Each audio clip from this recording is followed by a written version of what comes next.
Hello everyone, welcome to Tiles Study. নমস্কাৰ বন্ধুসকল, আশা কৰোঁ ভালে আছে। এই ভিডিঅ'টোত আমি 2019 চনৰ নৱেম্বৰ মাহৰ কিছু ইম্পৰ্টেণ্ট কাৰেণ্ট এফেয়াৰ্ছ আলোচনা কৰিম। এই কাৰেণ্ট এফেয়াৰ্ছসমূহ আহিব লগা APSC আৰু অন্যান্য এক্সামৰ বাবে বহুত ইম্পৰ্টেণ্ট। আৰু যদি আপোনালোক আমাৰ চেনেলত নতুন তেনেহ'লে আমাৰ চেনেলটো ছাবস্ক্ৰাইব কৰিব। গতিকে পলম নকৰি আজিৰ ভিডিঅ'টো আৰম্ভ কৰোঁ। আজিৰ প্ৰথম প্ৰশ্নটো হ'ল which is the oldest classical dance form? Manipuri, Bharatanatyam, Kuchipudi, Sattriya. আটাইতকৈ পুৰণি ক্লাছিকেল ডেন্স ফৰ্ম হৈছে শাস্ত্ৰীয় সংগীতটো হৈছে ভাৰতনাট্যম তামিলনাডুৰ শাস্ত্ৰীয় সংগীত মনত ৰাখিব। শাস্ত্ৰীয় সংগীত অৰ্থাৎ ক্লাছিকেল ডেন্স মুঠ 8টা। কাথাক হ'ল ইউপিৰ ক্লাছিকেল ডেন্স আৰু কাথাকালি হ'ল কেৰেলাৰ, মোহিনী আট্টামো কেৰেলাৰ ক্লাছিকেল ডেন্স, কুচিপুডি অন্ধ্ৰপ্ৰদেশৰ শাস্ত্ৰীয় সংগীত, তাৰপিছত মণিপুৰৰটো হ'ল মণিপুৰী, অসমৰটো হ'ল সত্ৰীয়া, ওড়িশাৰ হ'ল ওডিচি। শাস্ত্ৰীয় সংগীতকেইটা বহুত ইম্পৰ্টেণ্ট, বিভিন্ন ধৰণৰ এক্সামত আহিয়ে থাকে, গতিকে মনত ৰাখিব। তাৰ পিছৰ প্ৰশ্নটো হ'ল destination north east festival is organized by. Destination north east ফেষ্টিভেলটো অৰ্গেনাইজ কৰিছে ministry of development of north east region, অৰ্থাৎ চি নম্বৰটো শুদ্ধ হ'ব। তাৰ পিছৰ প্ৰশ্নটো হ'ল conference of governors and lieutenant governors is presided by. Governors আৰু লিউটেনেণ্ট গভৰ্ণৰ্ছৰ কনফাৰেন্স প্ৰিজাইড কৰে প্ৰেছিডেণ্টে। Operation Masum is associated with. Operation Masum কোনটোৰ লগত জড়িত? অপাৰেশ্যন মাছুম চাইল্ড পৰ্ণগ্ৰাফিৰ লগত জড়িত। মাছুমৰ ফুল ফৰ্ম হৈছে mitigation of adolescent sexually offensive online material. তাৰ পিছৰ প্ৰশ্নটো হ'ল which of the following is known as suicide bags or suicide sacs of cells. ইয়াৰ ৰাইট এনচাৰ হ'ব বি লাইচ'জম। লাইচ'জমক কোষৰ আত্মঘাতী মোনা বুলি কোৱা হয়। তাৰ পিছৰ প্ৰশ্নটো হ'ল industrial security annex is associated with which of the following countries. Industrial security annex এইটো USA লগত জড়িত। তাৰ পিছৰ প্ৰশ্নটো হ'ল which among the following state government had declared 2020 as year of artificial intelligence. ইয়াৰ শুদ্ধ উত্তৰটো হ'ব তেলেংগানা। তেলেংগানা চৰকাৰে 2020 চনটো ইয়াৰ অফ আৰ্টিফিচিয়েল ইণ্টেলিজেঞ্চ হিচাপে ঘোষণা কৰিছে।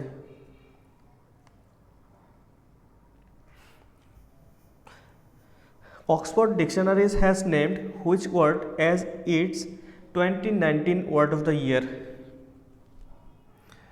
Oxford Dictionary 2019 ৱৰ্ডটো হৈছে ক্লাইমেট ইমাৰ্জেঞ্চি আৰু 2018 ৱৰ্ডটো আছিলে নাৰী শক্তি, মনত ৰাখিব। তাৰ পিছৰ প্ৰশ্নটো হ'ল the 8th international tourism mart was held in which city. 8th international tourism mart held in Imphal, এইটো ইম্ফলত অনুষ্ঠিত হৈছিলে। Living root bridge are associated with which state. Living root bridge এইটো মেঘালয়ত আছে।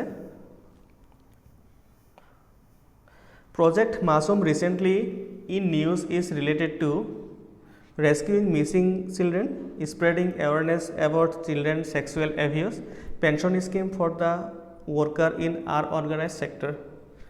Project Masum is associated with spreading awareness about child sexual abuse. Which of the following are apple producing state? তলৰ কোনবোৰ apple উৎপাদনকাৰী ৰাজ্য? জম্মু কাশ্মীৰ, হিমাচল প্ৰদেশ, তামিলনাডু, ৰাজস্থান। গতিকে ইয়াৰ আটাইকেইটা শুদ্ধ হ'ব। কাশ্মীৰ, হিমাচল প্ৰদেশ আৰু তামিলনাডুৰ মাউণ্ট আবু ৰিজনত আপেল উৎপাদন হয় আৰু তামিলনাডুৰ ওটি ৰিজনত আপেলৰ বাবে বিখ্যাত, গতিকে মনত ৰাখিব। গতিকে শুদ্ধ উত্তৰটো হ'ব 1, 2, 3, 4। তাৰ পিছৰ প্ৰশ্নটো হ'ল consider the following statements. One horn rhino Assam, wild water buffalo Bihar, Asiatic lion Gujarat, sangai Manipur. Which of the pairs is are correctly মেটছ। ইয়াত ষ্টেট দিছে আৰু ষ্টেট এনিমেল দিছে, ইয়াৰ কোনকেইটা শুদ্ধ বাছি উলিয়াব লাগে। ওৱান হৰ্ন ৰাইনো এইটো অসমৰ ষ্টেট এনিমেল, এইটো শুদ্ধ। ৱাইল্ড ৱাটাৰ বাফেলো এইটো বিহাৰ দিছে কিন্তু বিহাৰৰ নহয় ৱাইল্ড ৱাটাৰ বাফেলোটো ছত্তীশগড়ৰ ষ্টেট এনিমেল আৰু বিহাৰৰ ষ্টেট এনিমেল হৈছে এবিধ বনৰীয়া ষাঁড় গৰু অৰ্থাৎ ইণ্ডিয়ান বিচন তাৰপিছত সাংঘাই এইটো মণিপুৰৰ ষ্টেট এনিমেল এইটো শুদ্ধ এছিয়াটিক লায়ন এইটো গুজৰাটৰ ষ্টেট এনিমেল গতিকে শুদ্ধ উত্তৰটো হ'ব 134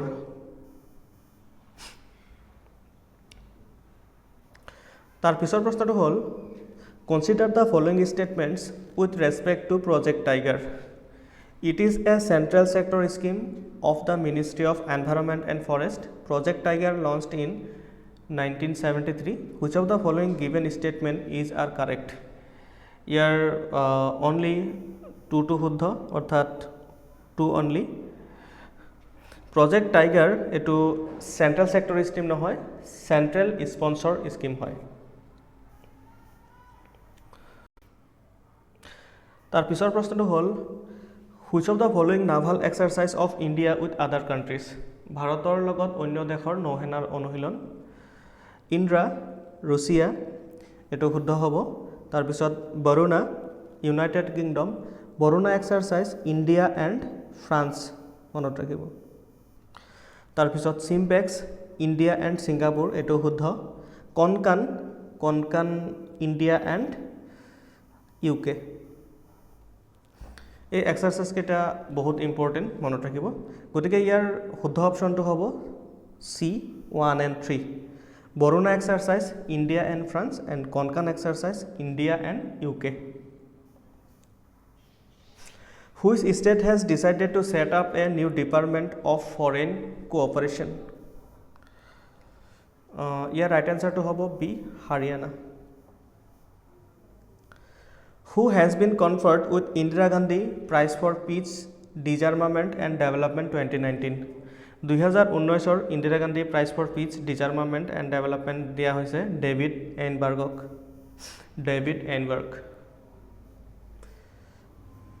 Which country recently test fired surface to surface Shaheen 1 missile?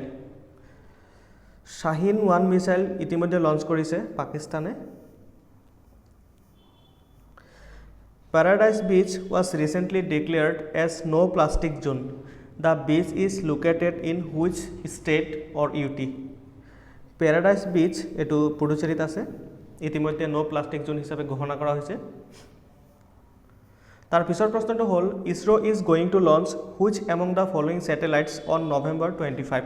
ISRO ইতিমধ্যে Cartosat 3 নামৰ স্যাটেলাইটটো লঞ্চ কৰিছে আৰু লঞ্চ কৰিছে PSLV C47 নামৰ যানখনৰ যোগেদি মনত ৰাখিব তাৰ পিছৰ প্ৰশ্নটো হ'ল which Bangladeshi cricketer has been banned from the sport for 5 years শাহাদত হুছেইনক 5 বছৰৰ বাবে বেন কৰা হৈছে তাৰ পিছৰ প্ৰশ্নটো হ'ল Google has launched a new cloud based game streaming service What is the name of the gaming service? New gaming service to hoise Google Stadia. B number to শুদ্ধ. What was India's rank in the recently concluded World Para-Athletics Championship 2019? World Para-Athletics Championship 2019 ত ভাৰতৰ স্থান হৈছে 24th. ভাৰতে মুঠ 9টা পদক লাভ কৰিছে ইয়াৰে 2টা সোণ 2টা ৰূপ আৰু 5টা ব্ৰঞ্জৰ আৰু চাইনাই প্ৰথম স্থান অধিকাৰ কৰিছে চাইনাই মুঠ 59টা মেডেলছ পাইছে ইয়াৰে 25টা গোল্ড মনত ৰাখিব ওয়াৰ্ল্ড পাৰা এথলেটিক্সত ভাৰতৰ স্থান হৈছে 24th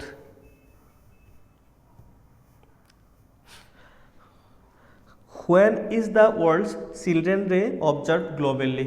World Children Day কেতিয়া অবজার্ভ কৰা হয় বিশ্ব শিশু দিৱস 20 নৱেম্বৰত পালন কৰা হয়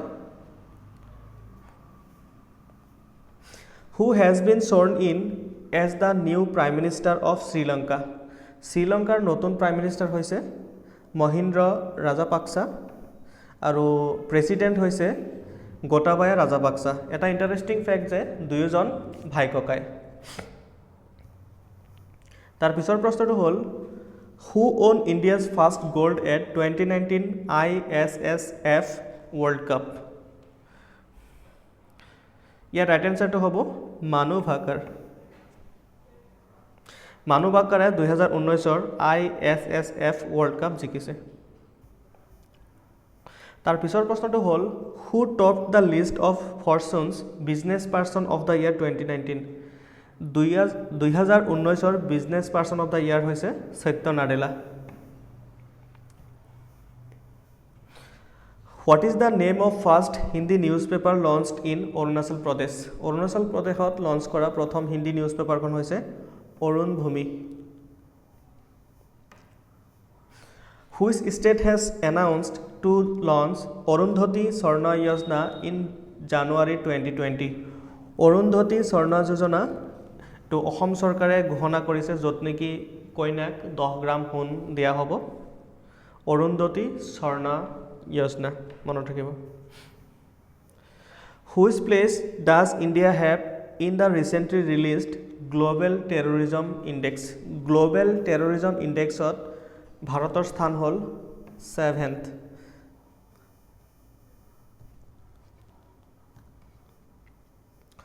Which state recently announced a ban on sale and storage of single-use plastic from January 1st, 2020? Year right answer হ'ব সি কেৰালা। কেৰালা চৰকাৰে 2020 চনৰ 1 জানুৱাৰীৰ পৰা সিংগল ইউজ আৰু ষ্ট'ৰেজ প্লাষ্টিকৰ ষ্ট'ৰেজ বন্ধ কৰিছে। Who among the following has been awarded the International Children's Peace Prize for the year 2019? 2019 বিশ্ব শিশুৰ শান্তিৰ পুৰস্কাৰ দিয়া হৈছে গ্ৰেটা থানবাৰ্গক আৰু তেখেতৰ কেম্পেইনটো আছিলে স্কুল ষ্ট্ৰাইক। মনত ৰাখিব 2019 চনৰ শিশু শান্তিৰ বঁটা দিয়া হৈছে গ্ৰেটা থানবাৰ্গক। তাই ছুইডেনৰ বাসিন্দা। তাৰ পিছৰ প্ৰশ্নটো হ'ল who has recently won the men's singles title at the Scottish Open 2019? Scottish Open 2019 কিতাপ জিকিছে লক্ষ্য সেনে। তাৰ পিছৰ প্ৰশ্নটো হ'ল which state observes Shanghai Festival every year? Shanghai Festival মণিপুৰত প্ৰতি বছৰে পালন কৰা হয় মনত ৰাখিব। Constitution Day is celebrated every year on সংবিধান দিৱস পালন কৰা হয় 26 নৱেম্বৰ তাৰিখে। আগতে 26 নৱেম্বৰ তাৰিখটো লৰ্ড ডে হিচাপে পালন কৰা হৈছিলে মনত ৰাখিব। তাৰ পিছৰ প্ৰশ্নটো হ'ল which state government has decided to provide 5% reservation for its athletes in government jobs? এইটো হাৰিয়ানা চৰকাৰে ঘোষণা কৰিছে ক্ৰীড়াবিদক 5% ৰিজাৰ্ভেশ্যন দিয়াৰ কথা। তাৰ পিছৰ প্ৰশ্নটো হ'ল which country's team has won the 2019 Davis Cup title? 2019 Davis Cup title লাভ কৰিছে স্পেইনে। তাৰ পিছৰ প্ৰশ্নটো হ'ল who is said to become the first woman pilot of Indian Navy to join naval operation? ইয়াৰ ৰাইট এনসাৰটো হ'ব শিৱাংগী। আজিৰ শেষৰ প্ৰশ্নটো হ'ল which international organization has released World Energy Outlook? World Energy Outlook এটো পাবলিশ কৰে IEA অৰ্থাৎ ইণ্টাৰনেশ্যনেল এনাৰ্জি এজেন্সিয়ে। গতিকে thank you very much. Thanks for watching.